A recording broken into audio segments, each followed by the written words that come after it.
திமுக அவங்களுடைய விக்டிம் கார்டை தூக்க ஆரம்பிச்சிட்டாங்க. எஸ், 2026 தமிழ்நாட்டுக்கான மிக முக்கியமான தேர்தல் அப்படிங்கிற அந்த விக்டிம் கார்டு தான். பாஜகவினுடைய எந்த பிளானும் திமுக இருக்கிற வரைக்கும் செயல்படுத்த முடியாது அப்படின்னு சொல்லி இன்னைக்கு முதலமைச்சர் மு க ஸ்டாலின் அவர்கள் தெரிவித்திருக்கிறார்கள். பாஜகவை தான் அவங்க விக்டிம் கார்டா எடுப்பாங்க அப்படின்னு நம்ம சொல்லியிருந்தோம், அதே மாதிரி எடுத்திருக்காங்க. தமிழக மக்களே, பாஜக அப்படிங்கிற ஒரு பெரிய ஒரு விஷயத்தை காண்பித்து இங்க திமுகவோ அதிமுகவோ நம்மை வேட்டையாடுகிறது என்றால், பாஜகவை விட அடுத்த கட்சி திமுக அதிமுக நமக்கு நல்லது செஞ்சிட்டாங்களா அப்படிங்கிற ஒரு கேள்வியும், பாஜக தமிழ்நாட்டில் ஆட்சியே செய்யாத ஒரு கட்சியை வைத்து நம்மளை பயம் காட்டிட்டு இருக்காங்களே அப்படிங்கிற இன்னொரு கேள்வியும் மக்கள் இப்போது யோசிக்க ஆரம்பிச்சிட்டாங்க. எனக்கு பாஜகவும் வேண்டாம், எனக்கு திமுகவும் வேண்டாம், எனக்கு அதிமுகவும் வேண்டாம், எனக்கு நாம் தமிழர் கட்சி போதும், எனக்கு இந்த இப்போ வந்திருக்கக்கூடிய தாவேகா போதும் அப்படின்னு சொல்லி மக்கள் தீர்மானித்து விட்டார்கள் என்றால், உங்களுடைய திராவிட அரசியலாக இருந்தாலும் சரி, இல்லை பயம் காட்டி வன்மம் நிறைத்தக்கூடிய இல்லாட்டி அடுத்தவனை குறை சொல்லியே இருக்கக்கூடிய அரசியலாக இருந்தாலும் சரி, அதை நீங்க அனுபவித்து தான் ஆக வேண்டும். தொடர் திருமாவளவன் அவர்கள்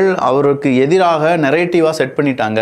அந்த அட்வொகேட் அடிச்சிட்டாங்கல்ல, அட்வொகேட் அடிச்சு நீங்க தடுக்க வேண்டிய திருமாவளவன் அவர்களே தடுக்காமல் இருந்தது ரொம்ப அதிருப்தியை ஏற்படுத்தி இருக்கிறது அப்படின்னு சொல்லி நீதிமன்றமே குற்றம் சுமத்தி இருந்தது. அப்படிப்பட்ட திருமாவளவன் அவர்களுக்கு ஆதரவாக இருக்கக்கூடிய ஒரு 3-4 யூடியூப் சேனல்ஸ் இருக்கு. அந்த சேனல்ஸினுடைய லிங்க் எல்லாம் எடுத்து எனக்காக வாதாடிய அந்த சேனலுக்கு நன்றி, எனக்காக பேசி இந்த சேனலுக்கு நன்றி அப்படின்னு சொல்லி அண்ணன் திருமாவளவன் அவர்களுடைய அரசியல் வாழ்க்கை யூடியூப் சேனல்களுக்கு நன்றி சொல்ற அளவுக்கு தரம் தாழ்ந்து விட்டதாக செய்திகள் வெளியாக இருக்கின்றன.